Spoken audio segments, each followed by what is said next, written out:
नमस्कार। एक बार फिर से स्वागत करती हूँ आपका मेरे चैनल शैलजा टीचर्स पे। तो आज हम 10th स्टैंडर्ड स्पर्श का पोएम पढ़ेंगे जो है तोप। तो तोप में सबसे पहले बैकग्राउंड किस बेसिस पे ये पोएम लिखा गया है।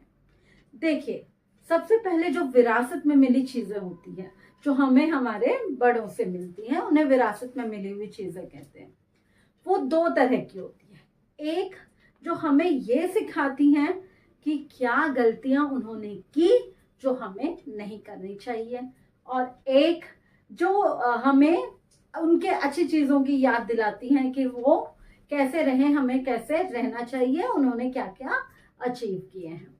तो तोप के माध्यम से कवि हमें 1857 की याद दिला रहे हैं।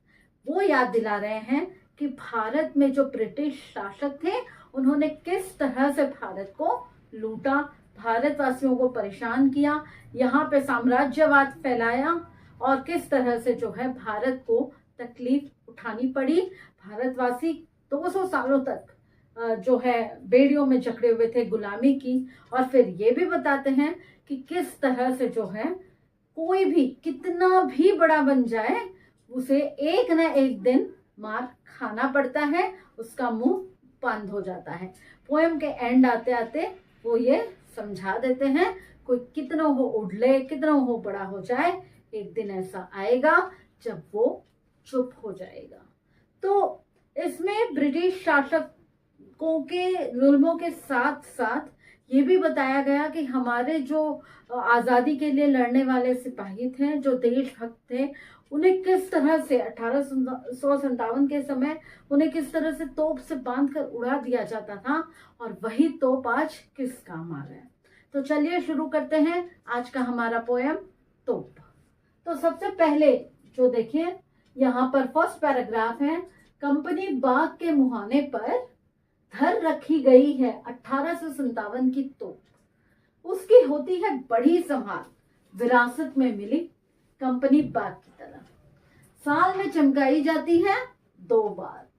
सुबह शाम आते हैं कंपनी बाग में बहुत से सैलानी, उन्हें बताती है ये तोप कि मैं बड़ी जबर उड़ा दिए थे मैंने अच्छे अच्छे सुरमाओं के धज्जे अपने जमाने में। तो सबसे पहले ये बताया गया, कविवर वीरेंद्र डंगवाल जी ये लिख रहे हैं कि कंपनी बाग है, कंपनी ने उस समय जो बाग बनाई थी वो बाग है, और उस बाग में कंपनी ने 1857 की तोपें रखी हुई है, और इन तोपों की जो है वो बड़ी संभाल होती है। मतलब इन तोपों को बड़ा ध्यान दिया जाता है, और 2 बार स्वतंत्रता दिवस और गणतंत्र दिवस पे इन तोपों को चमकाया जाता है। ये हमें उन देशवासियों की याद दिलाते हैं, उन देशभक्तों की याद दिलाते हैं जिन्होंने अपना जीवन देश के लिए कुर्बान किया।